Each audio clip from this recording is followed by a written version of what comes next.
últimos anos, né? Mas é um crescimento muito desigual. Nós temos aí, basicamente, a Europa, uma situação de estagnação, né?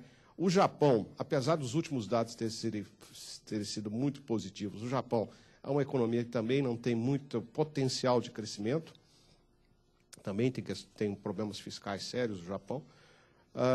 E os Estados Unidos, sim. Aí temos uma economia que aparentemente está recuperando, está começando a mostrar sinais de uma certa vitalidade, não obstante ser assim muito otimismo demais, achar que a economia americana vai voltar aos bons tempos da pré-crise, né?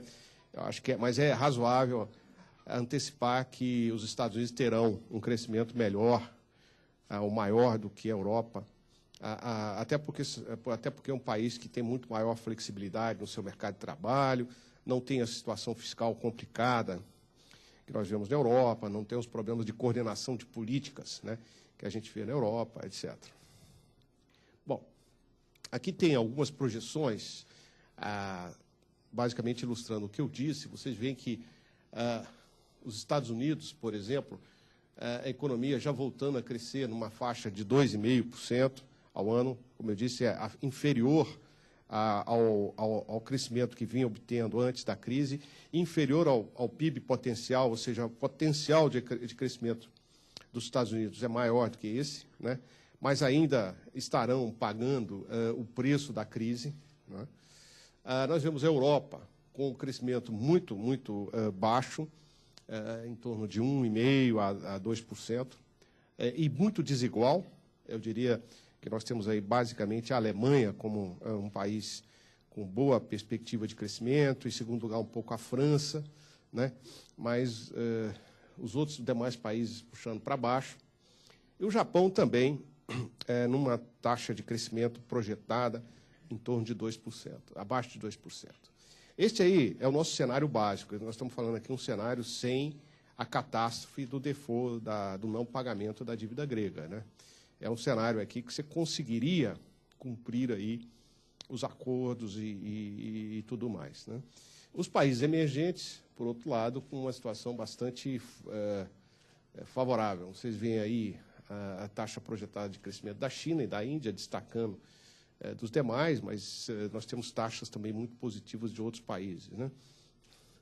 E aqui nós temos, com essas projeções, a taxa de crescimento da economia mundial, que já em 2011, né, se aproxima da média histórica, né, que era em torno de 3,5%, 3,7%, né?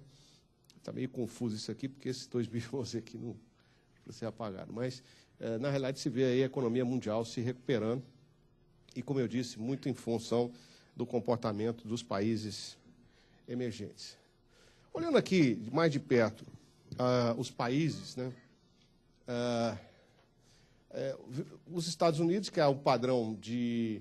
A economia já está numa fase de crescimento, mas com muito estímulo ainda fiscal e monetário, né? O desemprego continua elevado, mas já se percebe aí alguma recuperação. A gente vê nesse quadro aqui à esquerda os PIBs trimestrais, e em vermelho ali são as projeções, todas elas positivas, crescimentos baixos. E aqui,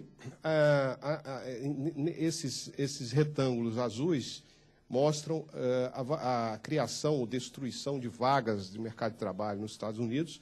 Você vê que nós já passamos para o lado positivo, né, ou seja, começa a economia americana a criar vagas de trabalho, mas a taxa de desemprego, que é medida aqui por essa linha vermelha, continua em níveis muito altos. Quer dizer, uma taxa de desemprego praticamente aí estagnada, em torno de 10%, né? Então, é um ambiente ainda muito difícil. De qualquer maneira, como eu disse, a gente já espera aí crescimentos positivos esse ano e o ano que vem. E não esperamos aí, no curto prazo, nenhuma ação do Banco Central americano, do Federal Reserve, no sentido de elevação das taxas de juros, né? Nós não acreditamos na elevação de taxas de juros pelo FED ao longo de 2010. Se isso acontecer, acontecerá em 2011. Né? Por quê? Porque a recuperação ainda é muito incipiente. Né? Nós temos aí uma recuperação ainda muito lenta da economia dos Estados Unidos. A Europa, como eu disse, já mencionei o tema, nós temos países que não fizeram ajustes estruturais na economia, com exceção da Alemanha, que fez algum ajuste estrutural ao longo dos últimos anos. Países cujos sistemas bancários foram muito atingidos pela crise financeira, principalmente em alguns países, né? Isso não foi em todos os países, mas em alguns países isso foi muito sério, como na Inglaterra, por exemplo. E países que tiveram que ter uma política fiscal nos últimos anos bastante expansionista, né? E são países que têm uma situação hoje dramática em termos de déficits fiscais. São países que têm déficits aí de 2 dígitos, né? Déficits nominais de 2 dígitos. São países que a relação dívida bruta, PIB, já vai mais de está muito acima de 100% em muitos casos. Países que não têm condições de rolar as suas dívidas, já estão enfrentando dificuldades. E vale dizer isso num contexto de taxas de juros muito baixas, né? Quer dizer, num contexto de um custo relativamente baixo de rolagem de dívida. Então, esses países têm que apresentar ajustes muito rápidos e profundos na sua estrutura fiscal e, portanto, tem que fazer cortes nominais de salários, como já foi anunciado em vários países, aumento de impostos, né? Então, são remédios muito amargos. A questão é que esses são custos políticos muito sérios, muito elevados. O problema é que que isso é aquela história, né, você tem sempre que você tem uma opção ruim, você tem que comparar com a alternativa, né? E qual seria a alternativa para um país como a Grécia? Abandonar a zona do euro? O custo seria imenso, as dificuldades seriam terríveis, né? O país, mesmo que desse um calote na dívida, imagina você reintroduzir uma moeda local depois de ter passado alguns anos com uma moeda comum como o euro, né? A tendência de desestruturação da economia seria muito forte, pelo menos no curto prazo. A economia passaria por um certo fechamento financeiro, necessariamente, porque o que induziria, por exemplo, um grego? Hoje você tem fluxo de capitais limitados na Europa, na moeda euro. Como é que você ia convencer os gregos, por exemplo, a deixarem de ter suas poupanças em euro para passar a ter as suas poupanças na moeda local, né? Imagina.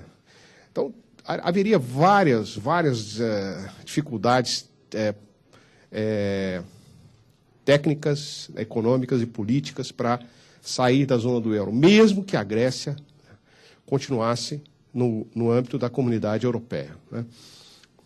Alguns autores, principalmente alemães, mais conservadores, defendem a tese que a Alemanha é que devia abandonar o euro, né? Eu acho que isso aí também é um desconhecimento da história do euro, desconhecimento da história da própria Alemanha, né?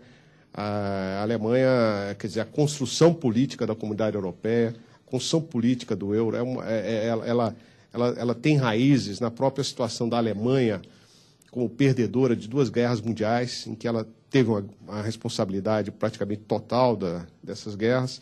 Enfim, tem todo um contexto histórico de reaproximação franco-alemã.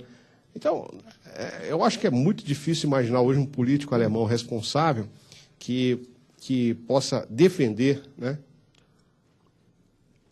simplesmente que a Alemanha volte as costas para a Europa e abandone o euro, né? Então, enfim, nós vamos ter aí que conviver na Europa com economias estagnadas, com baixíssimos ganhos